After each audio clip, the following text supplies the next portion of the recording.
A very good morning, नमस्कार, अभिवादन, अभिनंदन to all of you students. आप सबका इकोनॉमिक्स की इस कक्षा में पुनः स्वागत है। This class is for 11th economics, micro economics, unit 7, forms of market. इस यूनिट की हम 5 क्लासें पहले कर चुके हैं। ये 6 क्लास शुरू हो रही है आज। हम इस 6 क्लास में क्या पढ़ेंगे ये देखते हैं। हम पहले एक बार रिवाइज कर लें। इसका सिलेबस के बारे में हमने बात करी थी। इसमें हमने एप्लीकेशंस तक बात कर ली। Demand and supply, simple applications of demand and supply, ये वाली बात कर रहे थे हम एप्लीकेशंस में। इन एप्लीकेशंस ऑफ सप्लाई में हम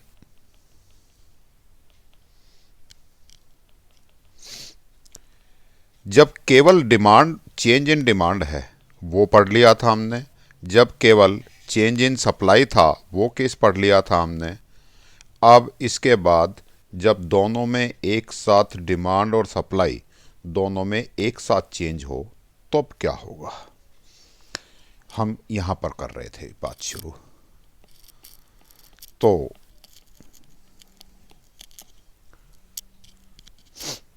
यहाँ चलिए शुरू करते हैं topic. Simultaneous decrease in demand and supply both, है ना। इससे पहले हमने क्या किया था, डिक्रीज इन डिमांड की बात करी थी, फिर इंक्रीज इन डिमांड की बात करी थी। थर्ड पॉइंट पे हमने तीसरा केस पढ़ा था, decrease in supply, increase in supply. 4 case ये पढ़े थे। फिफ्थ केस में पढ़ा था हमने ये वाला केस पिछली क्लासों में, कि जब इंक्रीज दोनों में एक साथ इंक्रीज हो रहा है, लेकिन increase in demand and supply equal हैं। ये इक्वल वाला पढ़ लिया था हमने। इसके बाद increase in demand is greater then increase in supply, ये वाला भी पढ़ा था हमने। आज हम शुरू करेंगे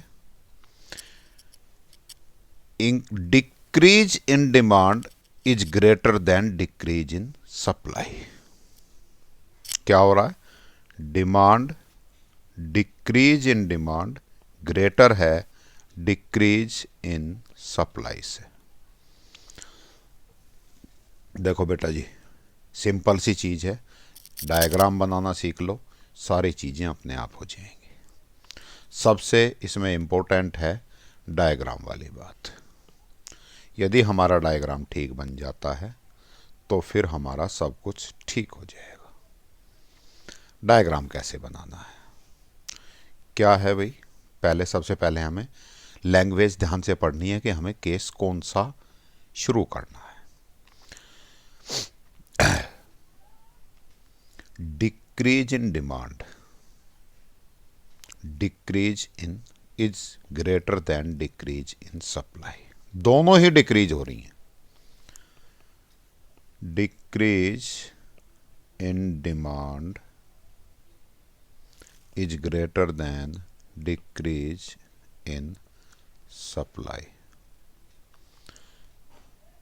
क्या केस है बेटा जी, डिमांड, एक रफ डायग्राम बनाऊं पहले। ये डिमांड, ये सप्लाई, दोनों ही डिक्रीज होनी है। दोनों ही डिक्रीज होनी है मीन्स किधर जाएंगी, लेफ्ट साइड में। इसका मतलब ये हमें एक्स वाला, ये वाली चीज़ थोड़ा सा वाई एक्सिस से थोड़ा सा दूर बनानी है। पहला ये चीज़ हमने रफ डायग्राम में तय कर ली। चलिए अब डायग्राम बनाते हैं।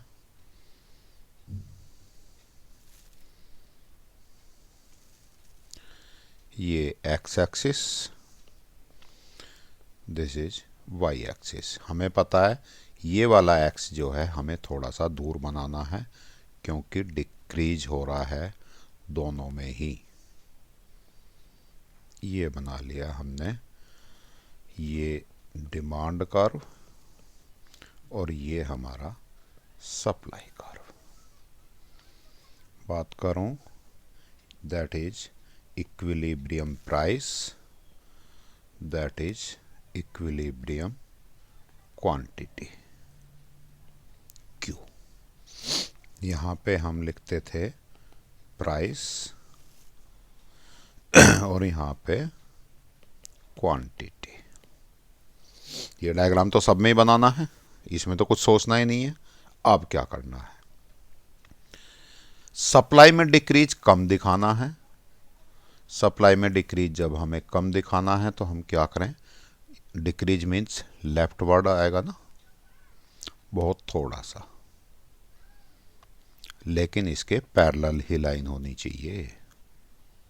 ये लो जी, ये हो गई decrease in supply, S1 S1। Decrease in demand ज्यादा है, ये ग्रेटर देन है ना, यहाँ पे खूब सारा सा कर लो, ठीक हो गई बात। D1 D1 left word shift हो गया जी, कोई दिक्कत? चलिए अब ये नया डिमांड कर्व कौन सा बना हमारा, S1, ये वाला नया डिमांड, सॉरी नया सप्लाई कर्व S1, नया डिमांड कर्व D1, दोनों क्रॉस कहाँ हो रहे हैं, इस पॉइंट पे, दैट इज E।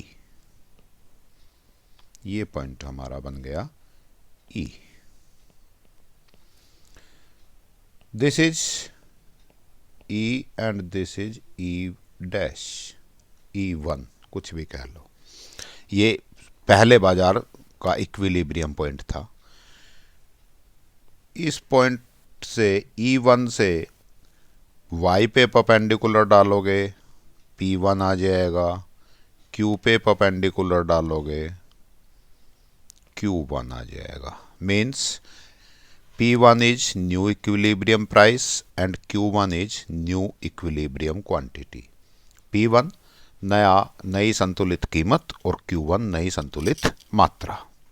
देखो जरा P से कंपेयर करके क्या हुआ, प्राइस कम हो गए, है ना, O की तरफ चले ना, ये ओरिजिन की तरफ ही नीचे की तरफ गए तो प्राइस कम हो गए, और Q भी ओरिजिन की तरफ मूल बिंदु की तरफ चल रहा है, इट मीन्स क्वांटिटी भी कम हो गई।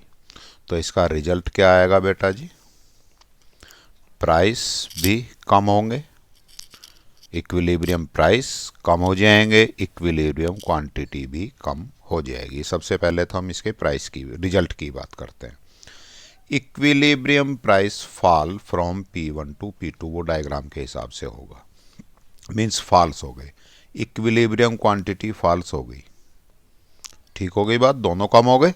इसका मतलब मेरा डायग्राम ठीक बना था, और ठीक डायग्राम बनते ही मुझे रिजल्ट्स अपने आप पता लग जाते हैं। अब बात रही कहानी लिखने की, तो हम लिख ही सकते हैं। कैसे लिखोगे बेटा जी, इन फिगर 1, यही वाली figure, the initial demand curve is हमारा D था and initial supply curve is S, the point of initial equilibrium is E। ये सब कुछ बनाया था हमने। इनिशियल डिमांड कर्व D ये वाला, ये सप्लाई कर्व ये वाला, इनिशियल इक्विलिब्रियम E ये वाला, initial price equilibrium price initial वाला, और इनिशियल इक्विलिब्रियम क्वांटिटी Q। सारी चीज़ें हमें एक बार कहानी लिख देनी है। इक्विलिब्रियम प्राइस मेरा P था, इक्विलिब्रियम क्वांटिटी Q थी, equilibrium quantity. Due to decrease in demand the new demand curve is D2। नया डिमांड कर्व मेरा कौन सा बना, हमने कौन सा बनाया, D1, and due to decrease in supply new demand curve is S1।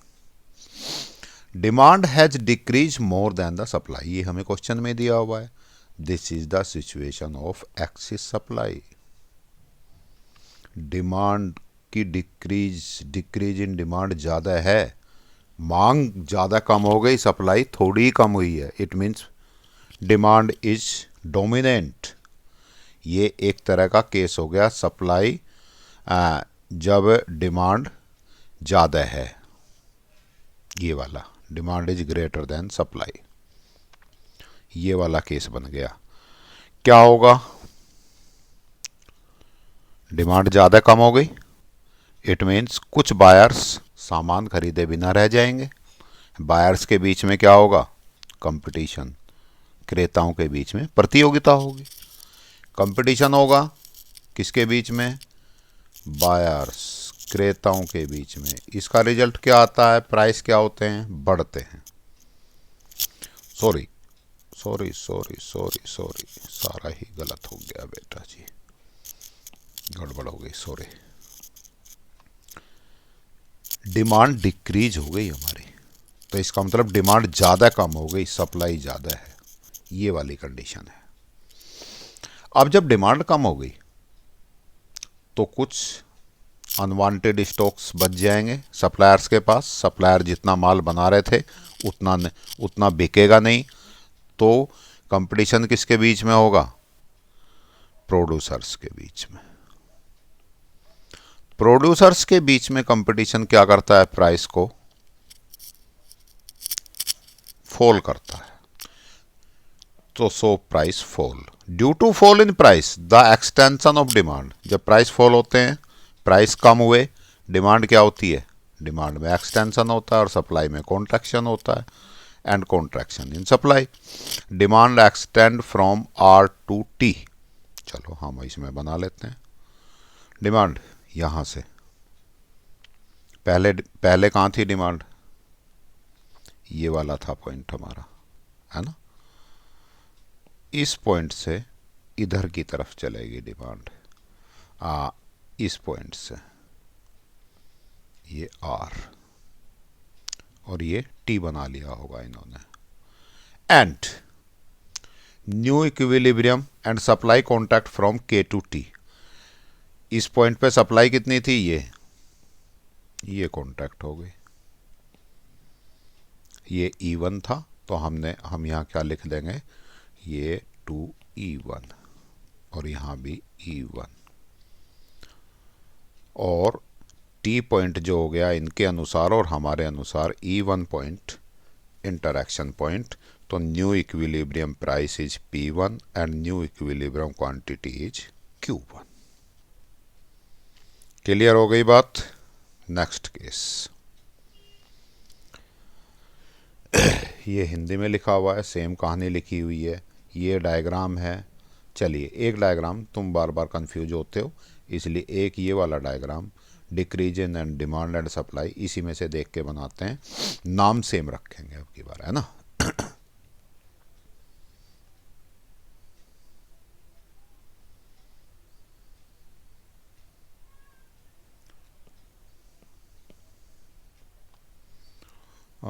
S1 S2 D KE, ठीक है, यही बनाते हैं।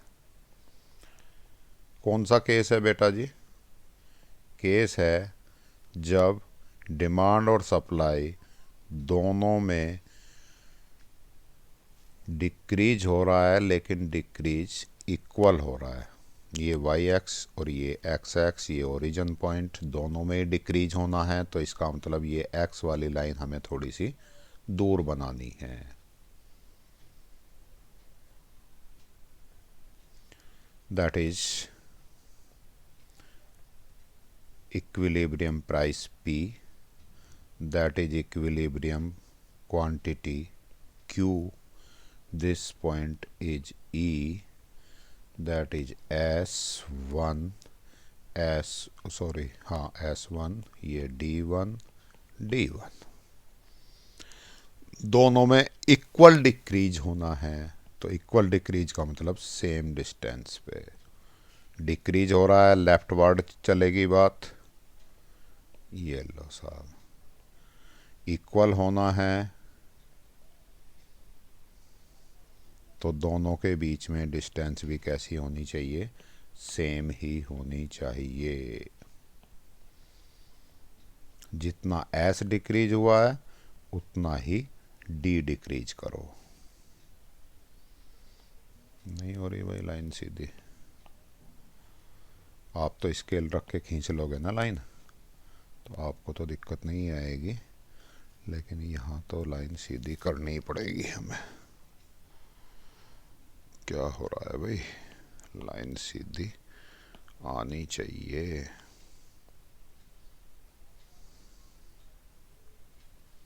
क्यों नहीं आ रही भाई लाइन सीधी, कहाँ गड़बड़ हुई?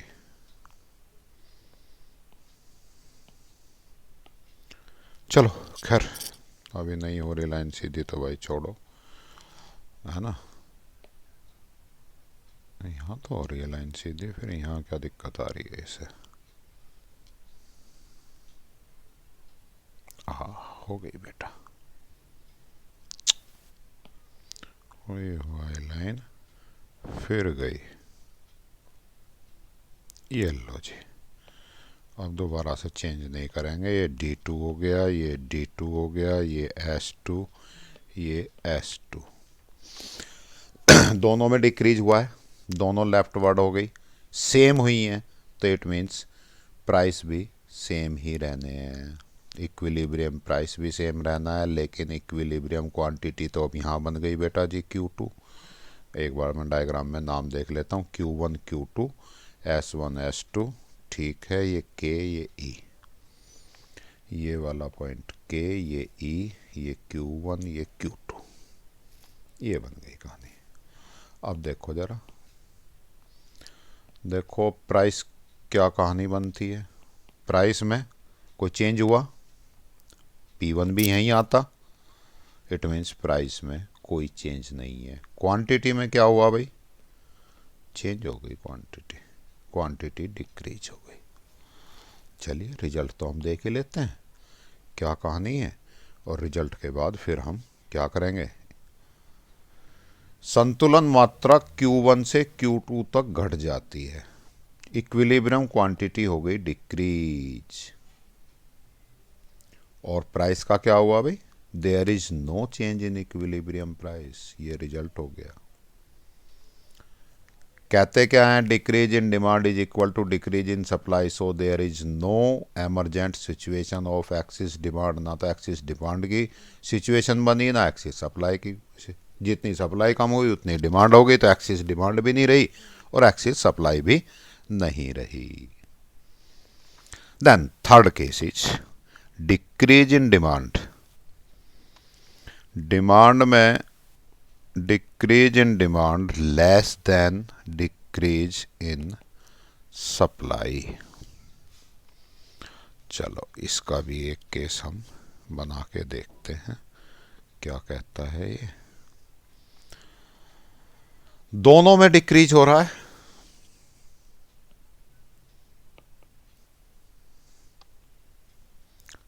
करिएगा डिक्रीज। ये वाई एक्स और ये X axis, that is X, that is Y. अच्छा रेड पेन चल रहा, कोई बात नहीं। डिक्रीज होना है तो एक्स थोड़ा सा वाई एक्सिस से दूरी बनाना पड़ेगा हमें।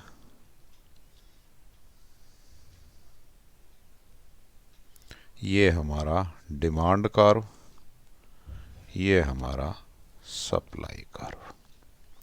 क्या कहानी है, डिक्रीज इन डिमांड कम, तो डिमांड में डिक्रीजन थोड़ा सा दिखाना पड़ेगा हमें। और एक पॉइंट इक्विलिब्रियम प्राइस, ये इक्विलिब्रियम क्वांटिटी, ये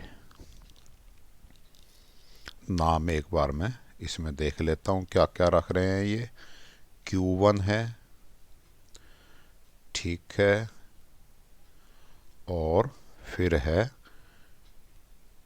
चलिए P1 P2, तो इसका मतलब ये P1 है और ये Q1 है। अब डिक्रीज इन डिमांड कम दिखाना है, थोड़ा सा बिल्कुल मिला के ही रखना है बेटा जी। ये हो गई हमारी डिक्रीज इन डिमांड, ये तो हमें पता है लेफ्ट वर्ड शिफ्ट होगी। ये D2, decrease in supply left word he shift होगी, खूब सारी कर लो। S2 S2 ये वाले, ये थी हमारी S1 S1 D1 D1 और ये S2। खूब चित्र डायग्राम भले ही थोड़ा बहुत अच्छा तुम्हें सुंदर ना दिखाई दे, बुक की तरह का ना बने, लेकिन ये जो डिफरेंस है ये खूब सारा चेंज करके लिखो। क्यों? इसी से तुम्हें यहाँ से रिजल्ट मिल जाएगा।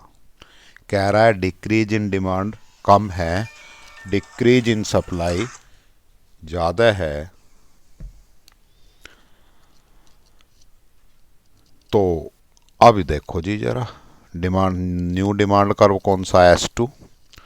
New supply curve S2, new demand curve D2 यहाँ पे बन गए। इसको भी ज्वाइन कर दो बेटा जी, ये P2 और यहाँ से ले आओ जरा नीचे एक्स एक्सिस पे परपेंडिकुलर Q2। प्राइस में क्या हुआ भाई? इंक्रीज। क्वांटिटी में क्या हुआ? Decrease. Price increase, quantity decrease. हमारा रिजल्ट ये कहता है डायग्राम से। देख लेते हैं भाई, पहले रिजल्ट ही देख लें।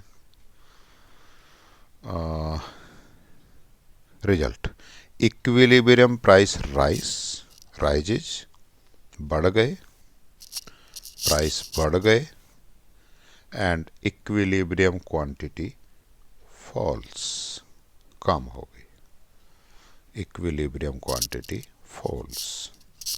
ठीक आ गया।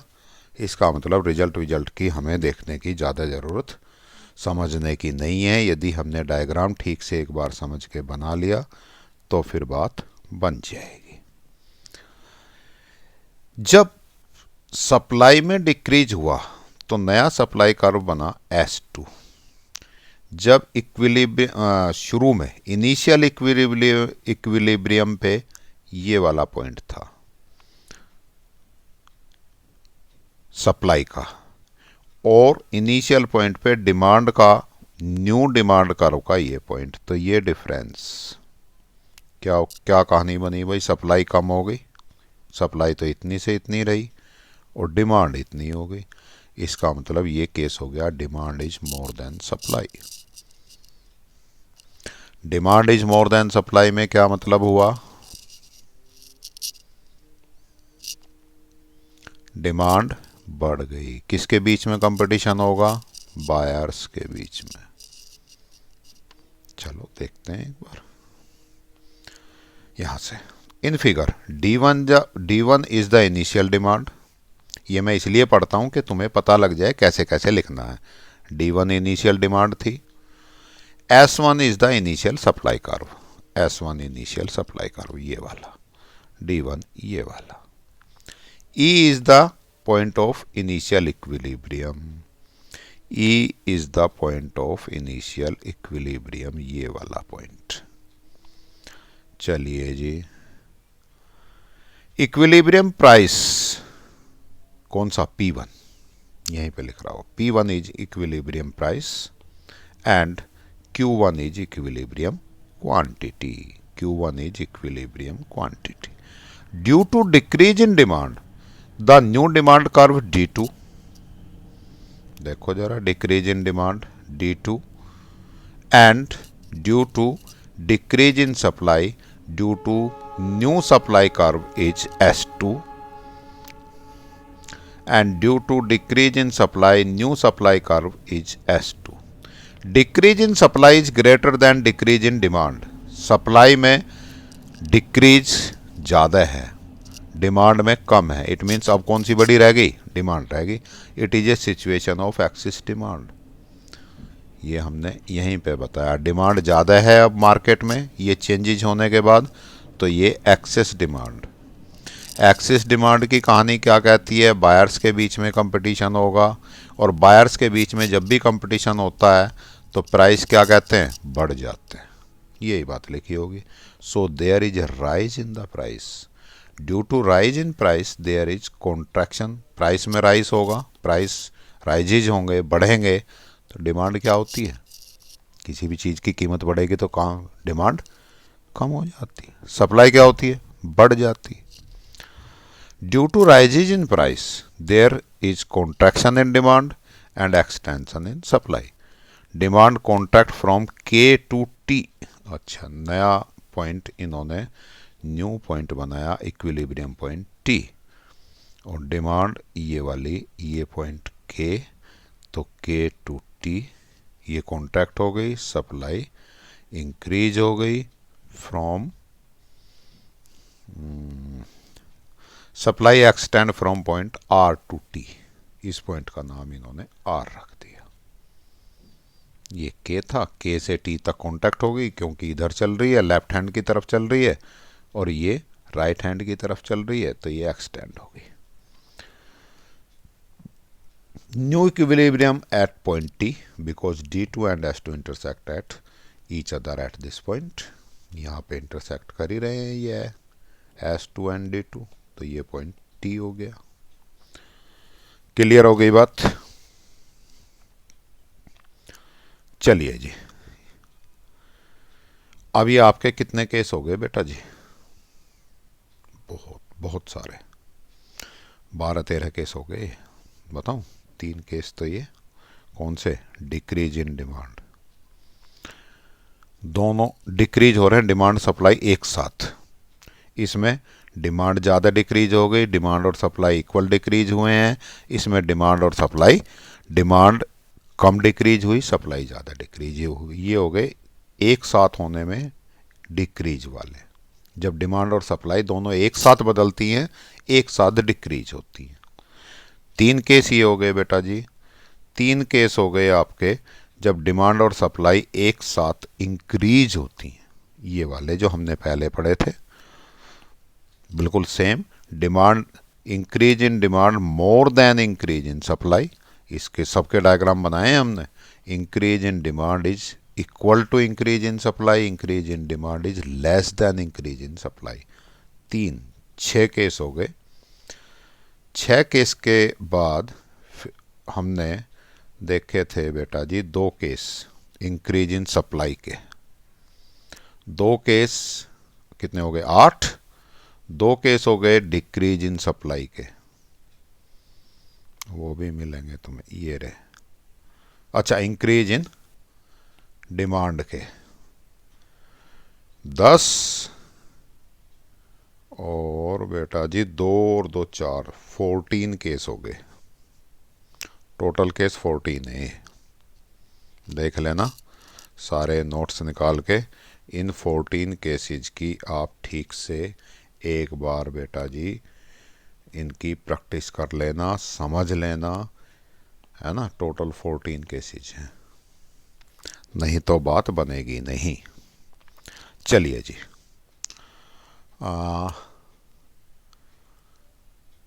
चलो एक अभी पढ़ते हैं, थोड़ी देर हुई है, धीरे धीरे आदत डालो, थोड़ा सा लंबा पढ़ने की भी। प्राइस सीलिंग, उच्चतम कीमत निर्धारण क्या होती है भाई? सीलिंग, सीलिंग का मतलब होता है मैक्सिमम लिमिट। सील कर दीजिए हमने, जैसे हम गाड़ियों की स्पीड सील कर देते हैं। इट मीन्स 80 पे सीलिंग कर दी।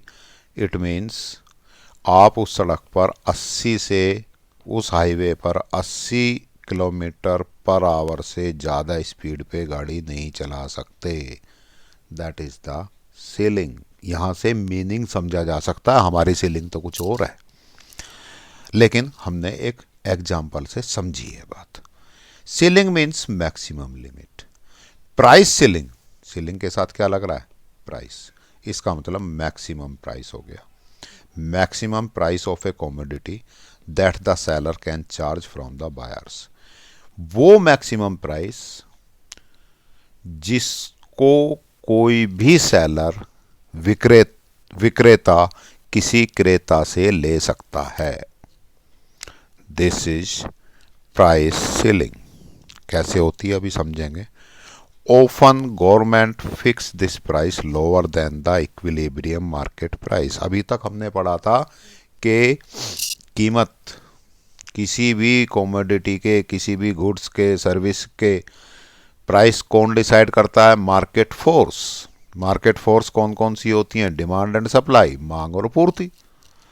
लेकिन यहां क्या कर रहे हैं हम कि जो मार्केट फोर्स, डिमांड और सप्लाई किसी के प्राइस फिक्स करते हैं, उस प्राइस से अलग कोई प्राइस गवर्नमेंट फिक्स कर दे कि भाई इस प्राइस से ऊपर आप चीज नहीं बेचोगे। फॉर एग्जाम्पल देखो, व्हीट की बात करते हैं, है ना। पहले समझ लो कि प्राइस सीलिंग है क्या। व्हीट का मान लीजिए आज का रेट है 25 रुपीज 25 पर केजी, मार्केट रेट है ये। अर्थात मार्केट, जो फ्री मार्केट था, उसमें व्हीट की डिमांड, व्हीट की सप्लाई, इन दोनों फोर्सेस ने मिलकर क्या रेट डिसाइड कर दिया बेटा जी? 25 का, है ना। एक डायग्राम बना के समझते ही हैं इसको थोड़ा सा। हुआ क्या, ये वाई एक्सिस, अब मैं थोड़ा बहुत छोड़ भी दूँ ना इसे, एक्स एक्सिस, वाई एक्सिस और ये सब चीज़ें लिखता हुआ, तो ये मत सोचना कि सर जल्दी कर रहे हैं, थोड़ा सा जल्दी में। ये क्वांटिटी, मात्रा, है ना, इस तरफ, और इस तरफ क्या? कीमत, प्राइस। गेहूं की है, ये डिमांड हो गई व्हीट की, गेहूं की ये हो गई सप्लाई। ठीक है जी, ये एक्स एक्सिस है, ये इसका प्राइस है, मान लीजिए 25 मार्केट प्राइस, और ये इसकी क्वांटिटी सप्लाइड है या इक्विलिब्रियम क्वांटिटी है, मान लीजिए 100 क्विंटल है।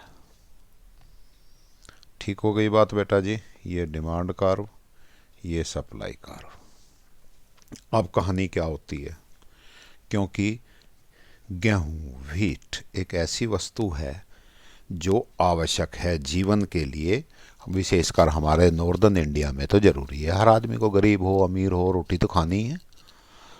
तो सरकार 25 रुपए किलो सब लोग नहीं खरीद पाते, इसलिए सरकार ने क्या कर दिया? एक एमआरपी बना दी, वो एक प्राइस सीलिंग कर दी सरकार ने अपनी अलग से। भाई 25 रुपये तो ये है, नहीं 25 नहीं बिकेगा भाई, ये बिकेगा 10 रुपए किलो, ऐसा सरकार ने डिसाइड कर दिया। प्राइस क्या डिसाइड कर दी? 10 कर दीजिए। अब बेटा जी 10 प्राइस पे क्या होगा? क्योंकि पहले तो so that the poors can afford to buy it, इसलिए कि गरीब लोग भी इसको खरीद सकें। तो अक्सर ये किन चीज़ों पे होगी? जो जीवन के लिए आवश्यक वस्तुएं हैं, जैसे दवाइयाँ हैं, है ना, भोजन है। सीलिंग का मतलब है अधिकतम सीमा। उच्चतम कीमत निर्धारण का अर्थ है किसी वस्तु की अधिकतम कीमत जो विक्रेता खरीदारों से ले सकता है। इसे अधिकांशतः सरकार इस कीमत को किसी वस्तु के संतुलन बाजार मूल्य से कम तय करती है, ताकि गरीब इसे, कितनी थी? 25 थी, 25 से कम पे तय कर दीजिए। 10 रुपए किलो बिकेगा गेहूं, है ना। बल्कि आपको जो राशन की दुकान है उन पे कितने रुपए किलो मिलता है? 2 या 3 रुपए किलो, है ना। 2 रुपए किलो के करीब है, मुझे पक्का रेट पता नहीं है। इसका मतलब मार्केट कीमत से काफ़ी कम हो गई। मार्केट कीमत 25 रुपये है और वहाँ कितनी है? 2 रुपये। That is price ceiling. अब वो जो राशन वाला है, वो उसको यदि 2 रुपये सरकार ने डिसाइड कर दी, तो वो उसको 20 रुपये या 25 रुपये नहीं बेच सकता। मैक्सिमम कितना बेच सकता है? 2 रुपये। 2 रुपये से कम में बेच सकता है। सरकार ने कह दिया 2 रुपये से ज़्यादा का नहीं बेचोगे, 1 रुपया किलो बेच लो, 50 पैसे किलो बेच लो, लेकिन 2 रुपये से ज़्यादा कभी भी नहीं बेच सकते।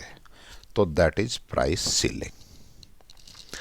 अब इसका एक बार हम, ये वाला डायग्राम बन गया बेटा जी, सेम है। ये सप्लाई कर्व हो गया, ये डिमांड कर्व हो गया, इक्विलिब्रियम प्राइस P था, इक्विलिब्रियम क्वांटिटी Q थी, ये नई P1 प्राइस सीलिंग कर दी गवर्नमेंट ने। ये सीलिंग प्राइस हो गए। अब सीलिंग प्राइस तो सरकार ने कर दी है जी डिसाइड।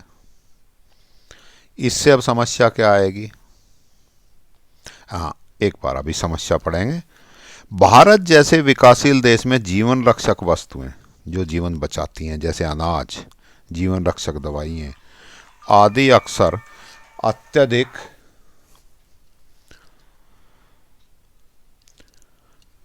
खुले बाजार में इनका मूल्य अक्सर बहुत अधिक होता है, क्योंकि इनकी कमी है। देश में जनसंख्या ज़्यादा है, देश गरीब है। यदि कीमत इतनी अधिक हो सकती है कि गरीब आबादी को उन्हें खरीदना मुश्किल हो जाता है, तो उस स्थिति में क्या होगा बेटा जी? लोग क्या होंगे? कुपोषित हो जाएंगे, अनाज नहीं खरीद पाए, भोजन नहीं खरीद पाए, या उनका जीवन खतरे में पड़ जाएगा। क्यों? क्योंकि वो जीवन रक्षक दवाएं नहीं खरीद पा रहे। तो उसके लिए सरकार क्या कर देती है? उच्चतम कीमत लागू करती है। तो प्राइस सीलिंग क्यों होती है? समझ आ गई तुम्हें, है ना? सरकार करती है अक्सर, जितनी उसकी बाजार कीमत होती है अक्सर ही उससे कम कीमत पर करती है। क्यों करती है? ये चीज़ें आपको क्लियर हो गई। अब इसमें क्या समस्या आएगी? वही एग्जांपल लेते हैं, यहाँ बना लेते हैं फिगर दोबारा से 25 और 20 वाली।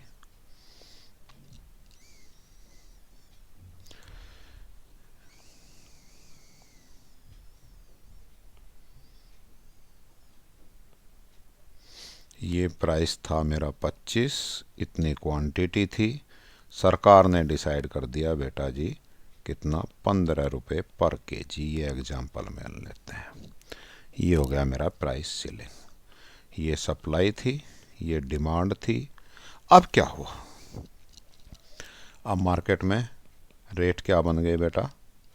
15 रुपीज़। अब 15 पे डिमांड कितनी है? इसको ओ ले लूँ और इस पॉइंट को मैं ले लूँ ए, इस पॉइंट को बी।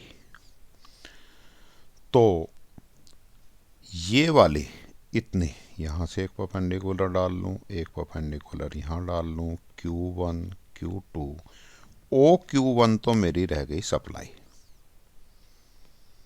सप्लाई तो यही वाली तो हुई, और डिमांड कितनी हो गई? इतनी। सप्लाई इतनी। तो ये वाली स्थिति ए बी का जो गैप बचा, ये क्या हो गई? एक्सिस डिमांड, है ना भाई? सप्लाई इतनी 15 रुपये पे मैं लगाऊं तो डिमांड ज़्यादा हो गई, सप्लाई कम हो गई। ये स्थिति हो गई। डिमांड इतनी सी, है ना, और सप्लाई कितनी? सप्लाई यहाँ से लेके यहाँ तक, और डिमांड यहाँ से लेके यहाँ तक। तो A B is the excess demand case. Excess demand जब भी होती है, कंपटीशन किसके बीच में होगा? बायर्स के बीच में। बायर्स के बीच में कंपटीशन क्या करेगा? प्राइस को बढ़ा देगा। प्राइस बढ़ेंगे, क्या होगा? डिमांड में कॉन्ट्रैक्शन होगा और सप्लाई में एक्सटेंशन होगा। लेकिन सरकार चाह ही नहीं रही कि प्राइस बढ़े। सरकार कह रही है जी नहीं, 15 ही रहेगा। इट मीन्स ये जो डिमांड बढ़ गई, इस डिमांड को पूरी कैसे करेंगे? ये कहानी पढ़ते हैं। In this figure, D is the demand curve and S is the supply curve of the wheat. E indicates the point of market equilibrium.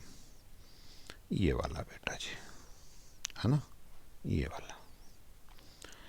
P is equilibrium price, Q is equilibrium quantity. ये तो हम जानते ही हैं सब कुछ। Let poor people cannot afford to buy it at P price. P price पे जो गरीब लोग हैं वो नहीं खरीद पा रहे, तब क्या करें? Government fix the price selling at P1। इस पे उसने, सरकार ने प्राइस सेलिंग फिक्स कर दी, which is lower than the equilibrium price. जो पहले वाला संतुलित कीमत थी उससे कम है ये कीमत। Selling price P1 impact the market supply and market demand. कीमतें कम होते ही वो दोनों प्रभाव डालेंगे किस पे, मार्केट सप्लाई पे और मार्केट डिमांड पे। कितनी हो जाएगी, डिमांड बढ़ जाएगी, सप्लाई कम हो जाएगी। When price is reduce from P to P1 due to ceiling the demand for wheat extend, demand extend हो जाएगी from Q to Q2 and supply contract हो जाएगी, कम हो जाएगी, है ना, from Q to Q1। This is a situation of excess demand, जो मैंने बताया अधिक मांग की सिचुएशन बन गई। Excess demand for wheat has own implications, अब इसकी अपनी कमियां हैं एक्सेस डिमांड की। क्या, it shows that people fail two by wheat for the extension they wish two by. जितना वो खरीदना चाहते हैं उतना मिलेगा ही नहीं। क्यों नहीं मिलेगा, क्योंकि सप्लाई कम हो गई, डिमांड बढ़ गई।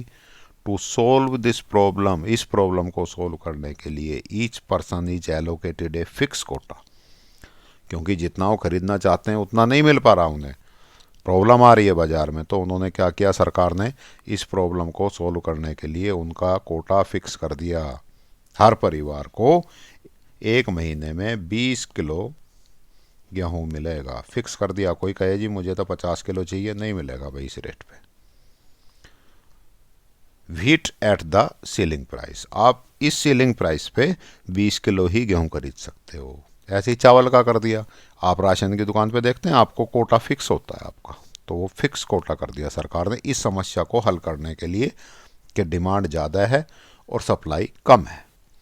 तो सरकार ने इस समस्या को दूर करने के लिए क्या किया, एलोकेटेड ए फिक्स कोटा, एक फिक्स कोटा एलोट कर दिया। इसीलिए राशन की दुकान पे आपका कोटा फिक्स होता है, भाई इतने गेहूँ मिलने। दिस इज कॉल्ड राशनिंग, इसीलिए उनको हम राशन की दुकान बोलते हैं। According everybody gets a fair amount of commodity and problem of hunger is adjust along with the problem of price. अब इससे क्या हुआ, भूख की समस्या भी, गरीब आदमी को सबको राशन की दुकान से मिल रहा है सस्ता और हर व्यक्ति को मिल रहा है, तो भूखा भी नहीं रहेगा और प्राइस भी अपना वही सीलिंग प्राइस काम करता रहेगा। But the price ceiling with rationing is not free from demerits. तो प्राइस सीलिंग सरकार ने कर दिए और सबको मिल भी रहा है। एक समस्या से तो उन्होंने पार पा लिया कि भाई डिमांड जो बढ़ गई थी, सब लोगों को नहीं मिल पाएगा, नहीं भाई मिलेगा, सबका कोटा फिक्स कर दो, राशन पे राशनिंग कर दो। अब होता क्या है, लेकिन फिर भी फ्री नहीं है, कुछ डीमेरिट्स हैं। ये बेटा सेम कहानी लिखी हुई है कि चित्र में डी मांग वक्र, एस गेहूं का पूर्ति वक्र है, ई बाजार संतुलन, पी संतुलन कीमत और क्यू संतुलन मात्रा है। माना गरीब लोग इसे पी कीमत पर नहीं खरीद पाते, सरकार उच्चतम कीमत को P1 पर नियत करती है नीचे घटा के, जो संतुलन कीमत से कम है। जब कीमत P से P1 हो जाती है तो मूल्य P1 पर बाजार पूर्ति और बाजार मांग दोनों ये प्रभावित करेगा। क्या प्रभावित करेगा, उच्चतम कीमत के कारण। देखो ये ध्यान रखना बेटा, इसका हिंदी में नाम है उच्चतम कीमत, और कीमत क्या की सरकार ने, घटा दी थी, है ना। कहीं ऐसा मत कर देना कि उच्चतम कीमत के डायग्राम में आप सोचो उच्चतम शब्द है तो इसको कीमत को थोड़ी सी बढ़ा दो, ना जी घटा के आएगी कीमत, नीचे की तरफ घटेगी, नाम भले ही उच्चतम कीमत है। ये उच्चतम कीमत तो इसलिए है कि इससे अधिक कीमत पर कोई भी बायर्स, कोई भी सेलर, कोई भी विक्रेता बेच नहीं सकता। मांग में विस्तार होगा, कीमत कम होते ही पूर्ति में संकुचन होगा। यह मांग आधिक्य की स्थिति बनेगी। गेहूं की मांग आधिक्य के अपने निहित अर्थ हैं, उपभोक्ता इस कीमत पर वह सब कुछ नहीं खरीद पाएंगे जो वो खरीदना चाहते थे जितनी मात्रा। इससे खरीदारों के बीच में प्रतिस्पर्धा होगी, फिर कीमतें बढ़ेंगी और कीमत बढ़ाना सरकार चाह नहीं रही। तो इसलिए इस समस्या को हल करने के लिए प्रत्येक व्यक्ति को सरकार द्वारा बिक्री मूल्य पर गेहूं का एक निश्चित कोटा दे दिया गया। इसे राशनिंग कहते हैं। सभी को उचित मात्रा में, इससे क्या होगा, सभी को उचित मात्रा में भाई 20-20 किलो या जितना भी कोटा फिक्स किया है हर परिवार को मिल जाएगा गेहूं, तो भूख की समस्या खत्म हो जाएगी और साथ में कीमत की समस्या के साथ वो उसका समायोजन हो जाएगा। लेकिन उच्चतम कीमत भी अवगुणों से मुक्त नहीं है, कुछ डीमेरिट्स हैं। You are to stand in long queue to get your allocated quota of the commodity. आपको क्या करना पड़ता है, राशन की दुकानों पे लंबी लाइनों में खड़ा होना पड़ता है। ऐसा ही होता है। तो आपको भाई ऐसा नहीं है बाजार की तरह जाओ और पैसे दे और ख़रीद के ले आओ। यदि आपको राशनिंग से लेना है, प्राइस सीलिंग से उच्चतम कीमत से सामान लेना है, तो आपको लंबी लाइन में लगना पड़ सकता है। पहला दोष, you may be offered A low quality product. अक्सर आपको लो क्वालिटी का, घटिया किस्म की वस्तुएं गेहूँ घटिया क्वालिटी का दे सकते हैं, है ना। आप ये कहोगे मुझे नहीं, आप दुकान पे जाओ 25 रुपये किलो वाले पे, आपको गेहूँ पसंद नहीं आ रहा, छोड़ो, अगली दुकान पे देख लेना, तीसरी पे देख लेना, जहाँ पसंद हो वहाँ से खरीदो। लेकिन राशन की दुकान पे नहीं जी, आपका कोटा फिक्स है और कोई दुकानदार तो देगा नहीं, वही दे सकता है आपको। अब 2 रुपये किलो गेहूँ में ख़रीदना है तो जैसा उसके पास गेहूँ है वही ख़रीदना पड़ेगा, और वो इस चीज़ का मजबूरी में फ़ायदा उठाता है। अक्सर ही लो क्वालिटी गेहूँ आपको देता है। आप मना करोगे कि भाई ये तो बेकार हो, कहेगा जी फिर बाज़ार से खरीद लो 25 रुपये किलो वाला। Free ration goods are often sold in black market. Black marketing इसका बहुत बड़ा डीमेरिट है। ये राशन की दुकान वाले ऐसा केस पाए गए हैं कि ये ब्लैक मार्केट करते हैं। क्यों? क्योंकि मार्केट में क्या रेट बिकेगा, वो 25 रुपये किलो, और उसको क्या रेट में बेचना पड़ रहा है, 2 रुपये किलो। तो बहुत बड़ा मार्जिन है 23 रुपीज़ का। इसलिए वो इसको बहुत सारा गेहूँ बचाकर लोगों को ना देकर ब्लैक मार्केट से बाज़ार में बेच देता है। तो ये हो गई आपकी प्राइस सीलिंग की बात। Next is price floor. ये हम पढ़ेंगे नेक्स्ट क्लास में। आज के लिए इतना ही। तो आज हमने पढ़ा प्राइस सीलिंग, उच्चतम कीमत निर्धारण, इसका डायग्राम देखा था। इससे अलावा हमने 3 केस पढ़े थे। हमने कौन कौन से बेटा जी? पहला केस सीधे डायग्राम पे ही आ जाते हैं। पहला केस पढ़ा था हमने, decrease in demand is greater than decrease in supply, decrease in demand is equal to decrease in supply, decrease in demand is less than decrease in supply. ये तीनों केस हमने आज पढ़े। साथ में प्राइस सीलिंग, उच्चतम कीमत पढ़ी। उम्मीद है आपको ठीक से समझ आई होंगी। थोड़ा सा टफ है प्राइस सीलिंग वाला, एक बार दोबारा अपनी बुक से पढ़ोगे तो इजीली समझ आ जाएंगी। ये सारे डायग्राम जो मैंने बताया 14 डायग्राम हो गए, इसमें से एक डायग्राम पक्का पेपर में आने की उम्मीद है। इसलिए आप इस डायग्राम को ठीक से एक बार ये सारे डायग्राम लिखना, इनके रिजल्ट्स निकालने और इनके डायग्राम बनाने और उसको राइट अप करना। ये सारी चीज़ें एक बार ढंग से प्रैक्टिस कर लें तो मुझे लग रहा है कि 5 नंबर का काम आपका हो जाएगा। क्योंकि आपके 2 नंबर, 3 नंबर और 5 नंबर के क्वेश्चन आ रहे हैं, तो मुझे उम्मीद है इस चैप्टर में से ये 5 नंबर वाला काम होगा आपका, है ना। और मैं बात करूं तो ये चैप्टर है कितने मार्क्स का?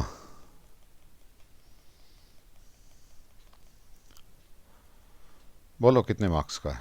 मेरे ख्याल से 10 या 12 नंबर का है। तो इसमें से 5 नंबर का क्वेश्चन पक्का आना ही आना है। चलिए ये क्लास हम यहीं ख़त्म करते हैं, है ना। एक क्लास और रह गई, इसमें आपका चैप्टर पूरा हो जाएगा। ये 7वीं क्लास में, है ना, 7th पार्ट में। तो आपको उम्मीद है ठीक से समझ आया होगा और आपका दिन शुभ हो, यही मेरी कामना है। Thank you.